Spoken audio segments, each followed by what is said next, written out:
Hi everyone, welcome back to Online Darts. Very special one here today on Zoom. We've still got the current World Youth Champion, Luke Humphries, with us. Luke, first of all, how's things? Yeah, really good actually. As good as they can be. It's been a testing time for a lot of us the last sort of 6 to 8 months, but everything's good in myself, and I'm trying to enjoy life as much as possible at the moment, really. But yeah, How's obviously it's been a while since we've spoken to you. How was lockdown, obviously for you, mentally more than anything? yeah. I mean, mentally, it was really tough. Being used to doing my usual stuff that I would usually do, it got stopped. So yeah, it wasn't easy for me mentally, and it was a sort of a hard time. But I did overcome it in good ways. I did a lot of exercise and stuff, as it was well documented. I lost quite a bit of weight, and that sort of did help my mental. It really did sort of get me on the straight and narrow. And like I said, it wasn't an easy time, but that sort of did help me. Get doing a lot of exercise and eating healthy. It sort of helps the mind. You were one of the ones that started playing a lot of online darts. Did that help you as well? Just try and stay in a bit of a routine and doing something normal that you normally expect to do? Yeah, I mean that was the whole point about it, because when this all first started, we all thought it was going to last maybe 2 3 months, and everything would be back to normal. So my sort of feeling was, just participate in these online tournaments. Keep yourself fresh, keep yourself sort of hungry, and keep practicing hard. Because this ain't going to last long. But unfortunately, this has gone on a lot longer than I think a lot of people anticipated. So at the start, it was a good idea, and I think it has helped me throughout the whole year. I've been playing some pretty good darts, to be honest with you. And if I could have sat down and not bothered practicing, but I sort of kept up to keep the practice up, and yeah, I seem to be getting a few good results recently. You obviously won home tour too during the week as well. How was that? Because that was a tough champions group you played in on the final day. Yeah, it's a really good feeling actually. I really enjoyed winning that, because there was the four groups I played in. They were all really hard. The first one was really tough. The second one was even tougher. The third one was as tough as they can get, and then obviously the championship group. There's probably all seven top performers in that home tour were in that group there. And I played really well in it. The last two games against Christoph and Damon Hatter were some of the best stuff I've thrown on the home tour this year. So yeah, I was really pleased to win it. Does that give you confidence heading in towards the winter series? Because that's obviously a big time for players, isn't it? Those 5 days in Coventry. Yeah, definitely. If you're feeling good and you're practicing well, your confidence is high. It might not mean a lot, winning the home tour in bigger aspects of things, but it does give you that confidence that you're playing well. Practicing well will only be good for me. So yeah, I feel that when I go into the winter series, I feel confident and that my game's in a good shape and I can go and do there and get some good results. It seems an absolute lifetime ago now, but the Premier League back in March, obviously it was a special night for yourself, the first contender stroke challenger to win a Premier League game. And I'm guessing that's been glossed over almost because of the year that we've had. But have you had time to reflect on that? Because that was a huge achievement. Yeah, it did sort of get forgotten, really, didn't it? Because it was only a couple of weeks after that, we got locked down and that. But yeah, it took me quite a while to actually reflect and sort of, with my world youth title, it took quite a few months actually. You don't realise what a big achievement it is. A lot of people downplayed it a lot, but it was a huge achievement to me. I never would have dreamed of winning a world youth title maybe 5 6 years ago. To make it a reality was incredible. And it was the same with the Premier League. It's never easy to go in a Premier League and win a game. I was lucky enough to get that first win. And there was quite a few unlucky players from the contenders side that didn't quite get over the line. It was quite a nervy one for me that last leg. But yeah, it was a great achievement, and I've had time to reflect on it. And it was a huge win for me. I was hoping for maybe some more rewards, maybe a World Series invite this year or something. But it's probably to do with all that's gone on. It hasn't been a normal year, has it? So it'll always be on my CV, and hopefully I can make the Premier League full time one day soon.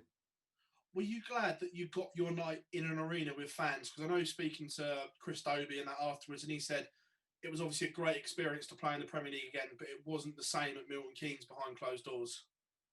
Yeah, I felt sorry, especially for Chris and Jermaine and Jeffrey, because their arenas they played in the year. Oh, Jermaine didn't, but Jeffrey and Chris did. There's incredible atmosphere, and it's not the same, is it? Playing in the Premier League, it felt like it was just just a random game up on the big stage, and nothing was on it. Whereas if that was in a Premier League arena, it would have been brilliant from both, and it could have been different outcomes. But I was very happy mine was where it was, and it was just before what happened, because it wouldn't have been the same. And I feel sorry for them, really. They didn't get to experience it properly, but it's put a little downside on the contenders in the end. It might make them think that they might not do it next year now, and it's a shame, really. But yeah, I do feel sorry for them. Yeah. Obviously, as well, it's been a frustrating year for yourself and all the players, because you've missed out on valuable tournament time, like the Euro Tour that's going on at the moment. Only 4 out of the 13. We missed a huge gap of Pro Tours, and they were all crammed into one at the end. Do you feel that hindered you on getting to some of the TV titles or TV tournaments this year? Yeah, because I didn't qualify for the last 3 European tours, and that's really sort of held me back on being able to qualify for the match play and the Grand Prix, obviously. I've seen a sort of steady incline in my ranking of just falling short now, of these race tables and the match play and the Grand Prix. The first year I was in the PDC, I was nowhere near it. Second year I was not much closer, but I was getting sort of going up. This year I'm getting a little bit more closer now to qualifying for them. And I think the thing that really did kill me was the summer series. I had a couple of unlucky results and held me back there. So I would have loved to have qualified for the World Match Play. But I just fell quite short. But I'm seeing a steady progression on these race tables, and I really hope that next year, that is the time that I can really sort of get myself up there and maybe get a spot in over the World Match Play Grand Prix, because that's the only thing that's missing out for me at the moment on the tour. You and Dimitry have been compared an awful lot over the years because your career paths have been quite similar, shall we say. What he did in the summer, does that give you the hope, well, maybe not the hope's the wrong word, but the drive to emulate him? Obviously, he was World Youth Champion. He's edged up the rankings, and then to win and take that step, win the first TV title. Does that give you the drive to do the same? Yeah, I mean, he is obviously the first World Youth Champion to win a major, I think, isn't he? I think he is. Yeah, he is. So, yeah, that's a good way to look at it. Youth World Champion sort of 2-3 years ago, now major champion. And, what all's going on, Devon's in great, brilliant form. You got Jose de Souza who's winning Euro titles. Devon is, it just proves that it doesn't matter what ranking you are nowadays. You can win whatever you want. And it's all depending on how you play. The standard is so close nowadays that anybody can beat anybody. And Dimitry showed that in the World Match Play. I think that was one of them tournaments where the right person won the tournament, because he was the best player throughout the whole thing. And the only difference is between me and Dimitri, he's had a lot more years than I've had on the tour. I think this is my third year, and I think he's had sort of 6 or 7. So, I can only judge what he's done in 3 years' time for myself when we're at the same stage. So, if I can win a major in 3 years, I'll be happy. What was it like for you watching the World Youth Qualifiers, obviously knowing that you had to give the trophy back and you weren't going to be there this year? Was it a little bit of a damp squid because you haven't actually had a full year as World Youth Champion? Yeah, it got a little bit ruined, didn't it? I probably missed out on quite a few exhibitions and stuff, and getting to milk it a little bit. I was happy it went ahead. It deserves to go ahead. Every youth champ, whoever wins out of Joe and Bradley, they'll understand that winning that title opens a lot of doors for you. Really, you get a lot of things out of it. You could obviously, I was already in the World Championships, but you get a World Championship spot and a Grand Slam spot. So it really is a big thing for a young dart player. I was a little bit gutted about this whole year. It's really sort of dampened down the sort of achievement, really. But what can we do? It's not no one's fault. But one thing that'll always stay with me is I'll always be World Youth Champion, so that's good enough for me.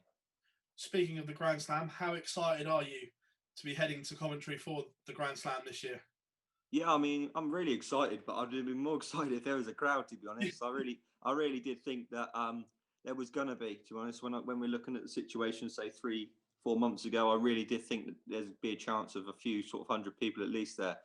It's madness. The things I'm seeing, people allowed in theatres and that, and we're not allowed crowds. I just think it's madness, to be honest. I think it's the time's right to start allowing fans back. But as much as we ain't got no fans, but I'm still really looking forward to it. It's one of them competitions alongside the Worlds, and and stuff that I've really always wanted to qualify for, and I'm really happy I'm going to be there, and I'm hoping to do well.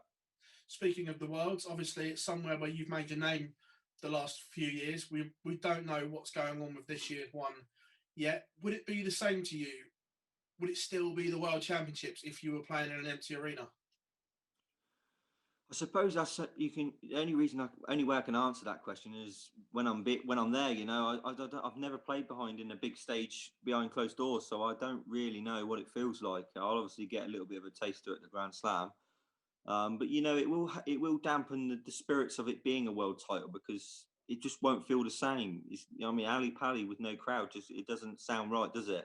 You know, it's the party atmosphere and it's honestly it's one of the greatest venues and I'll ever be in my life. You know, and that's why I think I play well because I enjoy it so much. I enjoy the buzz of the crowd going nuts and it's just such a great feeling. Unless you up there and you're playing, you can't explain it really. And it is going to be horrible. Well, we don't know yet if there's not going to be a crowd, but it's going to be horrible if there ain't a crowd up there, crowd there. But we have to just get on with life now. Unfortunately, this is starting to become a little bit the new normal. But I'll still be there trying to get another quarterfinal. Looking forward to 2021 when we hope some normality will resume. Are you looking to literally bash down doors in 2021? Oh yeah, I'm looking to do it every year, really. I've had a few years now where I've settled in. It really is time to start sort of pushing on. I finally got to that top 32 spot. I've got a lot of money to defend the World Championships this year. So, I could see myself maybe just dropping out again a bit further down. Who knows? I might play well at the World Championships again. But yeah, I'm looking at sort of qualifying. I know I say this every year, but it is the truth. I'm really looking at qualifying for these match plays and in the Grand Prix because, that's where the big ranking money's at. I want to start. I haven't really the first year in the Euro Tour I did really well. In the last 2 years, it hasn't been as good. Qualification and that. But I feel that my game on the floor has been really good this year. So, if I can reciprocate that next year, I reckon I could be sort of bashing down doors. Yeah. Luke, absolute pleasure talking to you as always, mate. Thank you very much for joining us at Online Darts. And we look forward to seeing you at the Winter Series and the Grand Slam of Darts coming up, mate. Thank you very much as always. Thanks, Phil. Cheers, mate.